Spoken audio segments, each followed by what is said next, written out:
that little church had this big cross over the altar that was backlit, and it was always lit. And I would go out there at night, and I would lay on the floor under that cross, and I would just beg God to please, I can't stop being gay.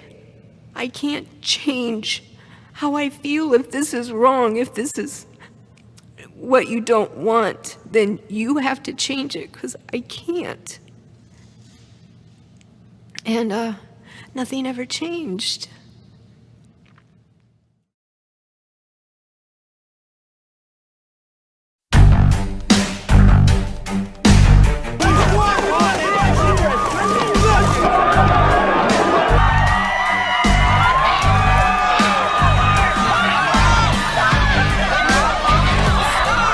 Being a homosexual and a lesbian is a ticket to hell. We ignore both in the Bible about all sorts of things. He sat with them. You're a stupid motherfucker. Who's judging? Who's okay for you to judge me? Wicked and love. I'm a born-again Christian. That's what I am. The second you see your son dropping the limp wrist, you walk over there and crack that wrist. Man up. Give him a good punch. Homosexuality is abnormal, it's against nature, it's shameful, it's vile, it's wicked. It's simply God's fixed determination to punish the wicked in hell for their sins. Because he can.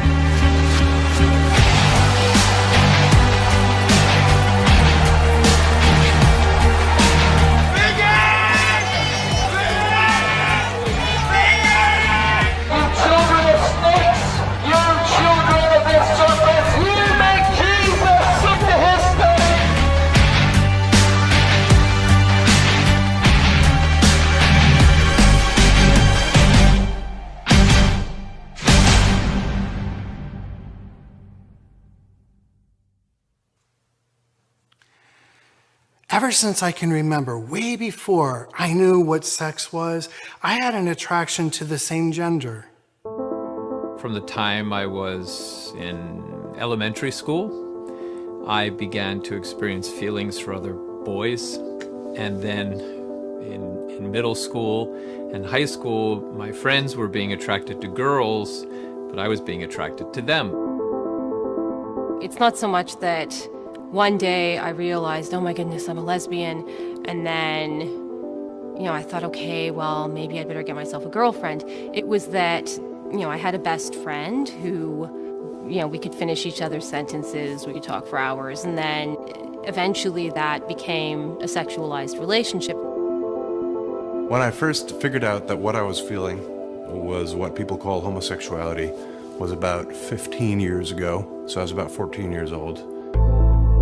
I remember being like, oh, so I'm what they call gay, and I didn't really know what to do with that, honestly. Even one of my best friend's dad was a psychiatrist, and he told me it was a phase and I would go through it. Somehow I knew this wasn't just a phase, and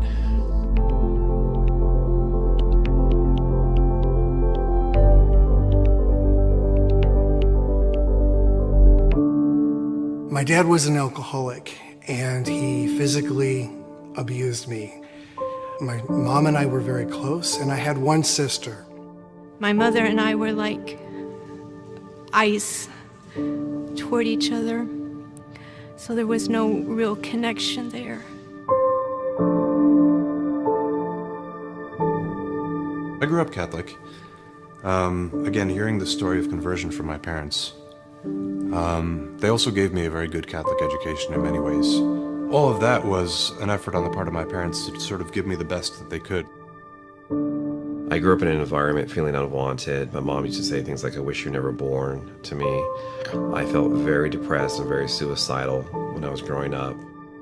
I was this very sensitive artist. I loved to sing, I was a dancer, and my father was like, whoa, because he was a baseball team coach. And he worked with the Little League for my whole childhood. And I tried to relate, but it just wasn't for me.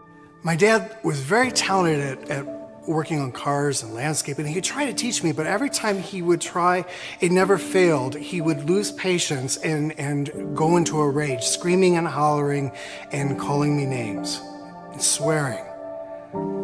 He also really wasn't into sports, so he never really taught me how to throw or hit. And at school, my male peers made it very clear that I was not like them, that I didn't belong. And I'm sharing this so you can see that everything associated with masculinity scared me, terrified me. I hated it. And I grew up hating men. I had been molested as a child. And in my mind, men were just vicious brutes who just only wanted one thing from you. And I wanted nothing to do with them.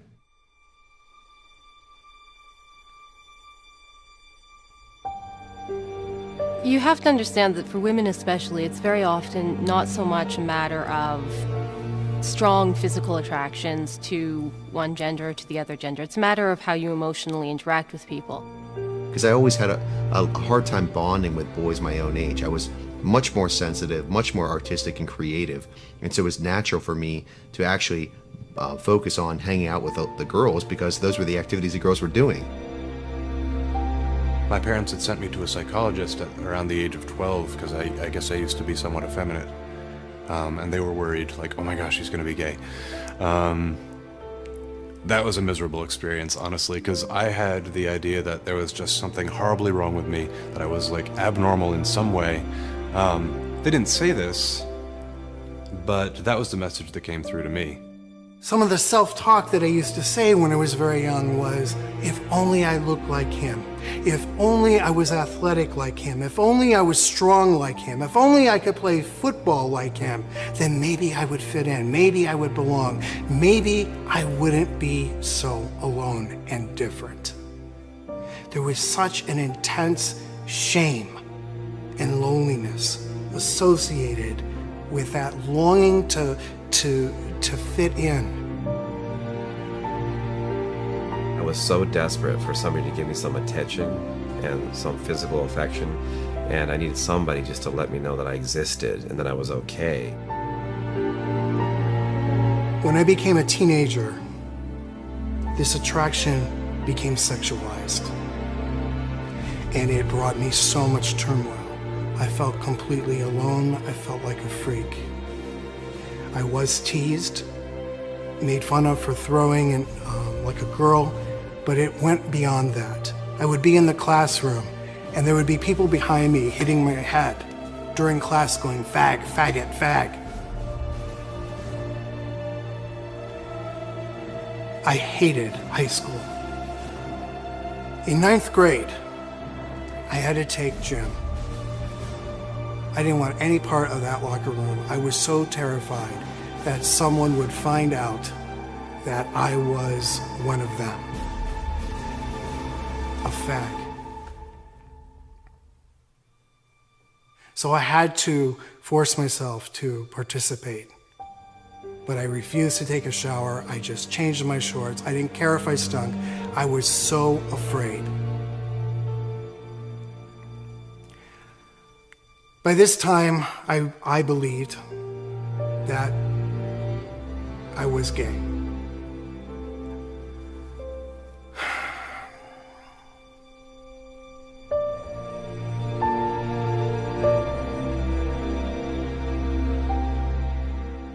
I think the bullying really caused me to go deeper into the sexual acting out because I needed relief. I needed to help find some kind of source to help kill the pain. And I wasn't definitely getting that from people necessarily in the church because I didn't feel like I could talk to them about that.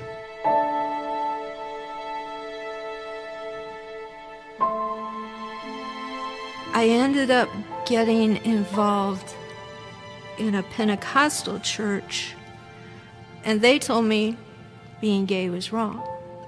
Couldn't be homosexual. And I believed them. And I left the gay lifestyle for 6 or 7 years.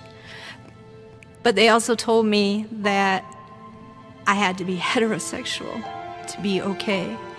And I couldn't do that. I couldn't.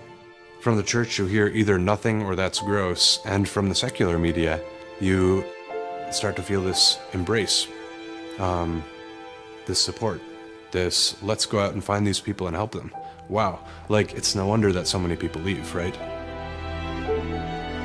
When everything hit me emotionally and I just was falling apart, and I needed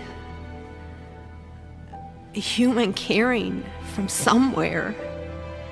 And the only place that I could see at the time that it was going to come from was back in the gay lifestyle.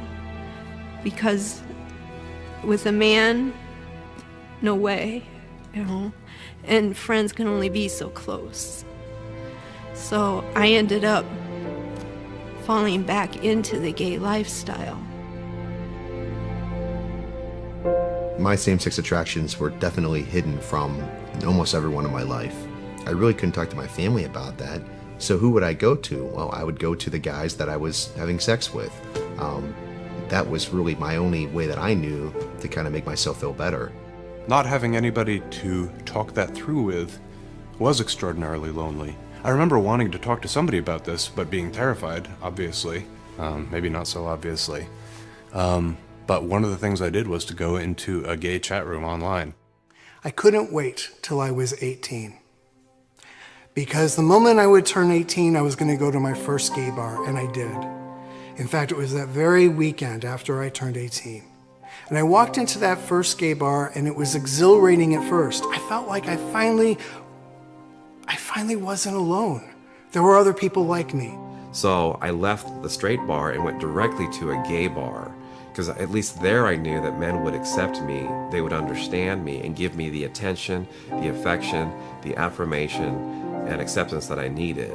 But that feeling did not last long. In fact, the depression continued to worsen.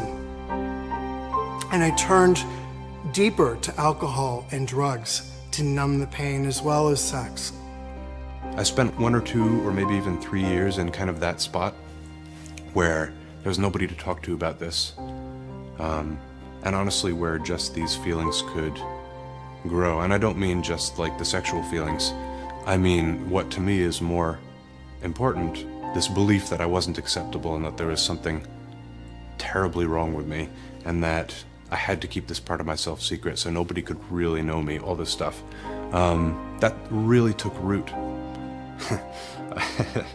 I heard my dad say once, oh, like, I wish they'd just moved to another planet, meaning like the gays.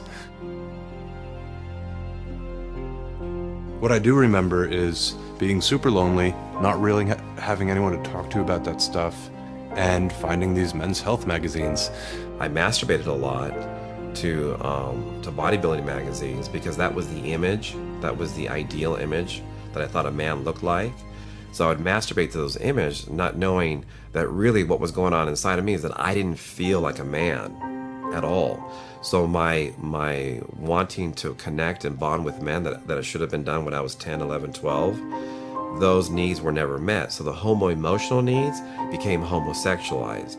Eventually, you start to wonder, okay, why am I looking at these things? Why do I have these reactions? And why do I have this like sense of shame about it?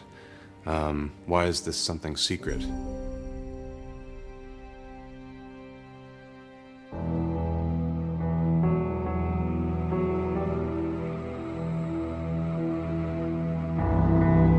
I went to college and I came out, and I had a male partner for 3 years. I said, okay, I'll start with a bisexual label, which is a very common thing for people to do.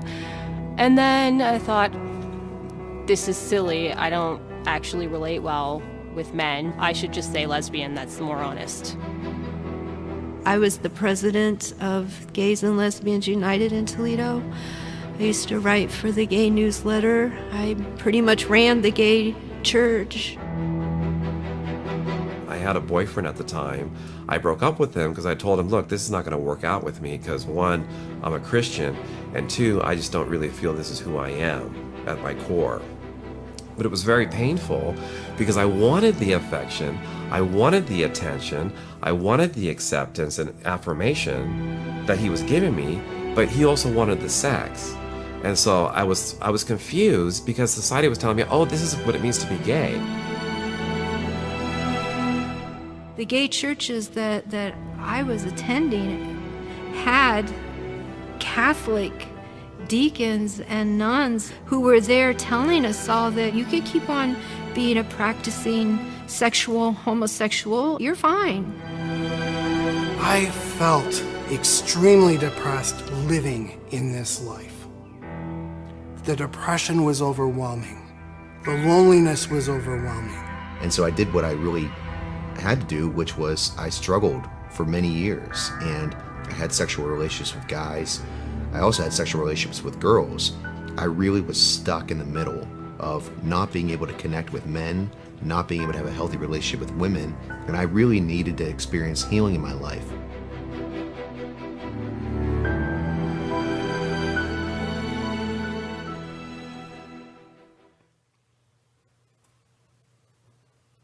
Then one day when I was 24, my sister, my only sibling who I was very close to, died of a heart attack at age 21. After I grieved my grief, I was forced to look at my own mortality, and I thought it should have been me. I was the one slowly killing myself. I was just so lost and so broken. And I knew that I needed God.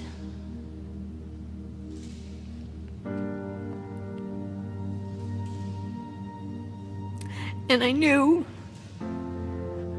that the Catholic Church was the right church.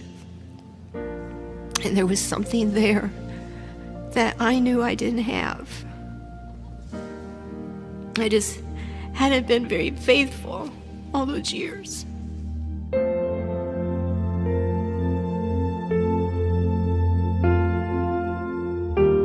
Then I realized that I needed to really get to know who God is. That he's not there to replace the emotional highs. There's got to be something more. The first time I ever actually told anybody about this, all of this, was in confession. And instead of just kind of brushing past it, he actually said, "Oh, well, do you want to talk about that?" And I was like, "Yeah, please, I do." You know, I was not in the habit of talking about anything that was important to me. He made himself available to me in a way that nobody else ever has. He was very truly a father to me and continues to be one. I can't even, there's nothing I could ever do to ever repay him for that. I was born and raised Jewish, and my partner was Catholic, and he loved this Jesus guy. And at first I persecuted my boyfriend, saying, stop it, all this Jesus stuff. But finally he said, "Stop it, Richard. You believe what you want to believe and let me believe what I believe." And I realized, wow, I was wrong, and I apologized to him. And because I loved my partner, I wanted to find out why he loved this Jesus guy. I knew that if I became a Catholic, the homosexuality thing was going to have to go. And I told God I was okay with that because I was falling in love with my Creator. And my identity and relationship to God just seemed more important than my identity and relationship to my girlfriend. After studying God's Word, my boyfriend and I, we realized, we're not supposed to be doing what we're doing. So we stopped the physical part of our relationship, and eventually we broke up. So I focused on building a strong foundation on God. And amazing things happened. I stopped sex, I stopped alcohol, I stopped drugs, and I verbally forgave my dad. I made some really good Catholic male friends. They taught me how to throw, how to hit, how to catch, and I began to like who I was. I realized that no, I can have all the affection, all the attention, all the acceptance and affirmation, from straight men, and that's been my healing process. I found hope. Hope that comes from God. The one unmistakable source of Christ's love that came to me. The one unmistakable source of acceptance and healing has always been through the church and her ministers. There was never peace. There was never true joy. There was never happiness anywhere that I went in the world until I came to the Catholic Church.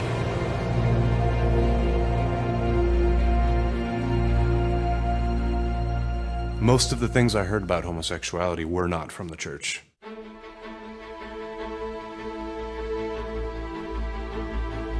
I knew what was prohibited.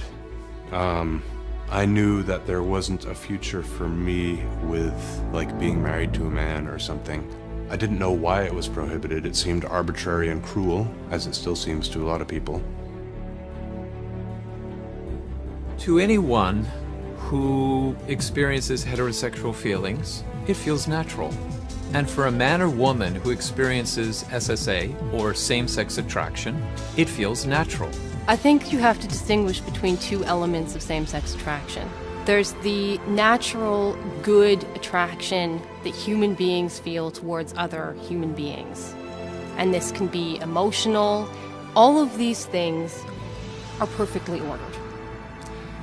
The only thing that the church says is disordered is when this becomes sexual desire.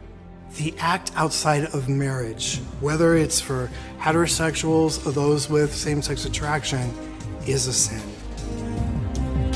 The reason the church does not condone homosexual acts is the same reason that the church doesn't condone contraceptive sex. It's like that's not what sex is for. Because one flesh is what God originally created. A man shall leave his mother and father and cleave unto his wife, and the two shall become one flesh. And two male bodies can't recreate this. Two female bodies can't recreate this. Only a male and a female. So when the church says that same-sex attraction is inherently disordered, what they're saying is that desire can't be fulfilled according to the design of our bodies.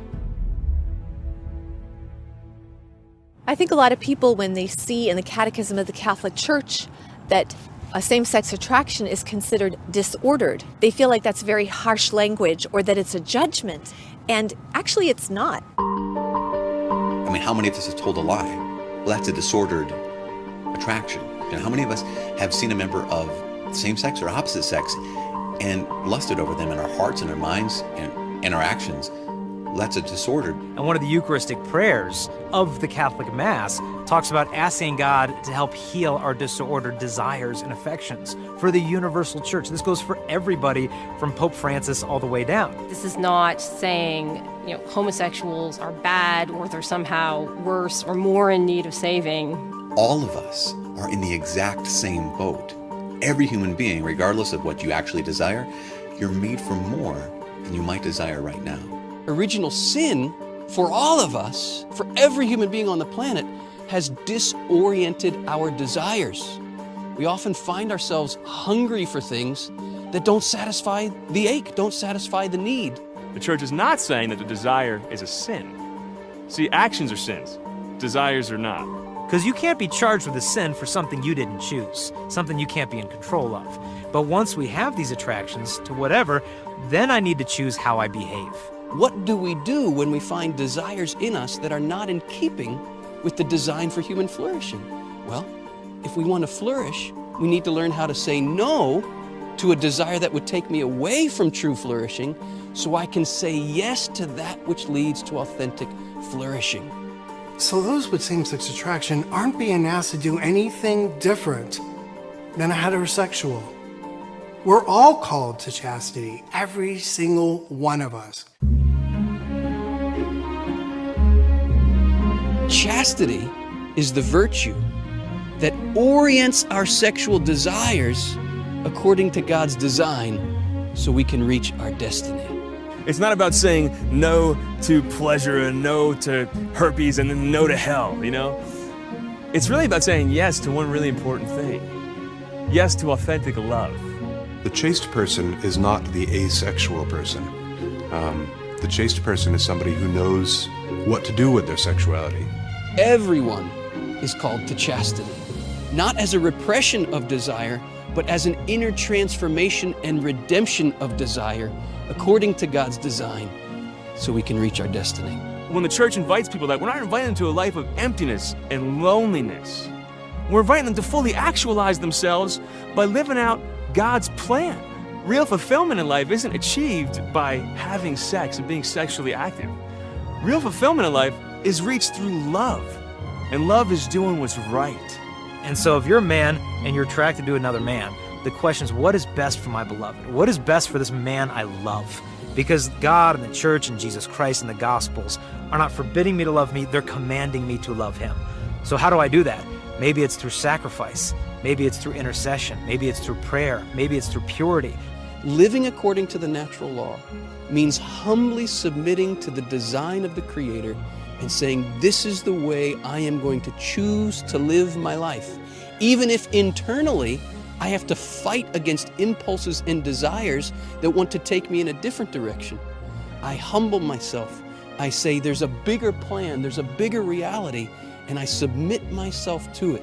And when the church invites people with same-sex attraction to do something really difficult, to follow God in their state of life, and man, people who are doing that, they're heroes. And I think a lot of these same-sex relationships can be true, solid, good friendships, because nobody can live without intimacy. We all need intimacy in our lives. Intimacy, unfortunately, has come to mean sex. It's synonymous with sex, and it's not. It means into-me-see. We want to be known and loved at our deepest levels, and we want to know and love others at their deepest levels. So we can have lots of sex and no intimacy. We can have lots of intimacy without sex. We also need to understand that for people who have chosen to live chastity, one of the biggest obstacles is isolation and loneliness. The church has to function as family and as community, and it has to do so in a way that is more powerful and more real than the family and community that people find in the gay scene. At the moment, we're not anywhere near that.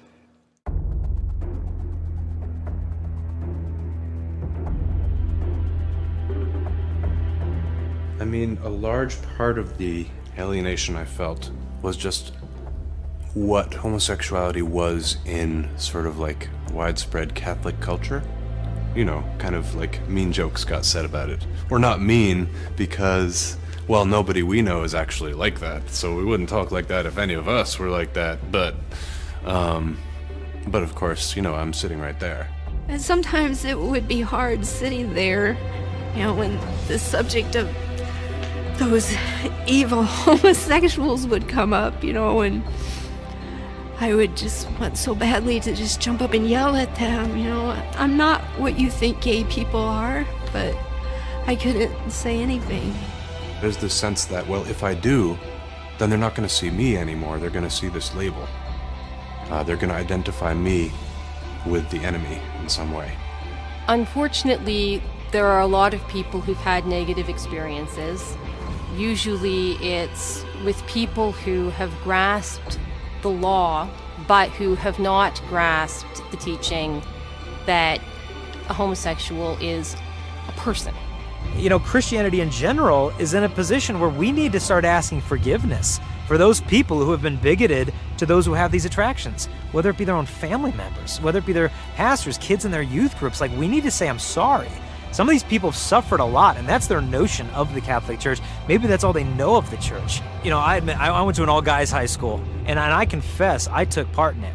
You know, this, you know, you're gay, no, you're gay, you're gay. Just this stupid behavior. And I ask forgiveness on behalf of the entire community of people who experience these attractions, that you've experienced any of this stuff. From people who claim to be Christian like me, claim to be Catholic. I did it. The church makes it very, very clear. It says all men and women who experience same-sex attraction must be treated with compassion, dignity, respect. And every sign of unjust discrimination in their regard must be avoided. If when it comes to any kind of bullying, any kind of unjust discrimination, when it comes to anything like that, that's actually condemned by the church. The church condemns that and says that is an evil thing to do. The Catholic Church loves all people. And yes, that includes people with same-sex attraction. I think what's in people's consciousness is, as we all know, that horrific church that goes around with the God hates fags signs. No, like God hates your sign. Go burn your sign. That's what he hates. Yes, homosexual acts are a sin. Yes, there are people who live in sin in that way. But how did Jesus treat people who lived in sin? He spoke to them like normal human beings. The church should be the safest place on earth. That's where we need to. That's what Jesus did. He just received without judgment. And he just showed unconditional love. But there's two camps basically. There's those that say you're going to hell. God hates homosexuals. And then there's people who say over on this extreme, oh, you can just live an active gay life. God loves everybody. It's okay. He wants you to love too. But there's another camp. The Catholic Church puts forth a third way to treat every person, but in this case, particularly persons with same-sex attraction, to be able to say, we do not in any way hate or condemn or fear or want to isolate you. At the same time, we can't embrace everything that you choose, so we're going to choose this third way, and that third way is love. We're going to love you.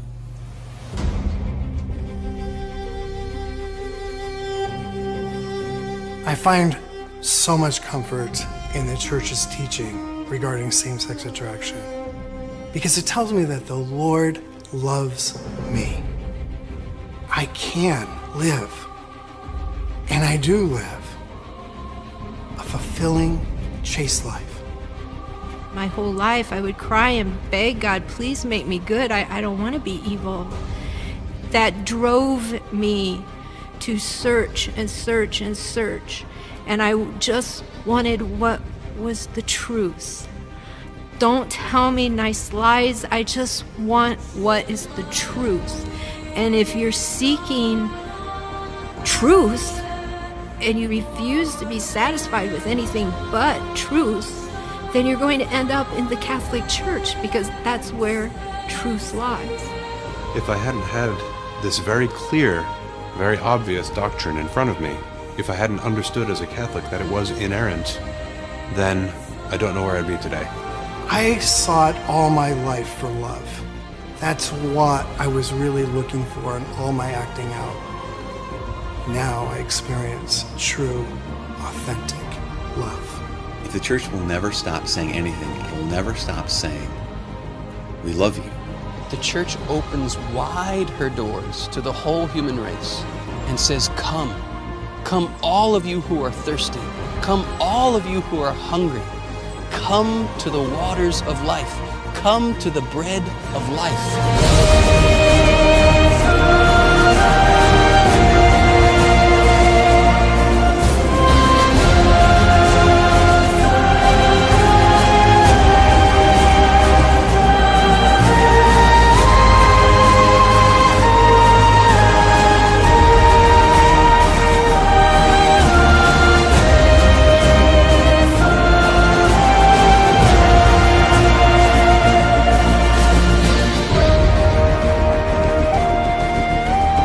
Catholic Church holds out to you the hope and the reality that you don't have to wait till you die to become a saint. You can live a saintly, holy life now here on earth.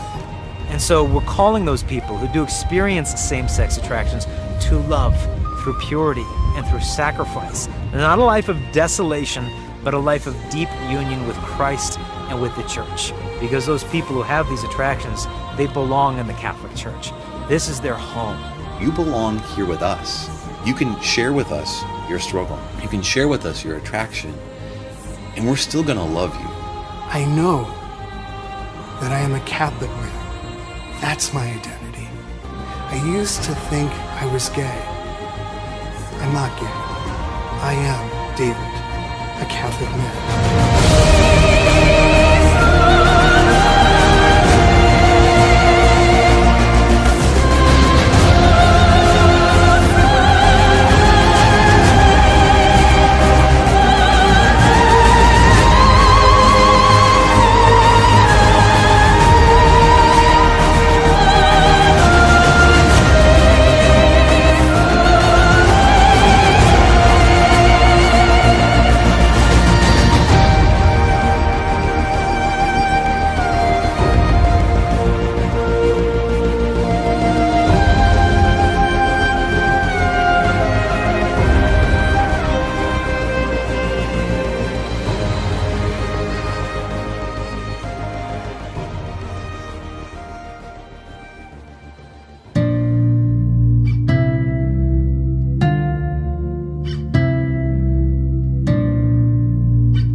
Sure that we make it far enough to look back and laugh when times were rough. No fear, no doubt, no worry when you gave me your heart.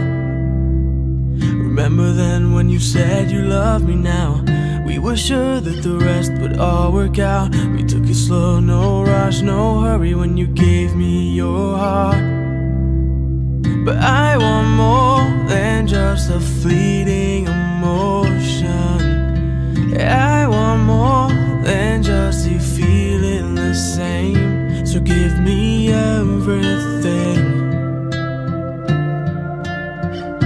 and I'll drop anchor in your heart and fall asleep in your arms. So give me everything, 'cause life's too short to live alone. So be the one that keeps me warm at night.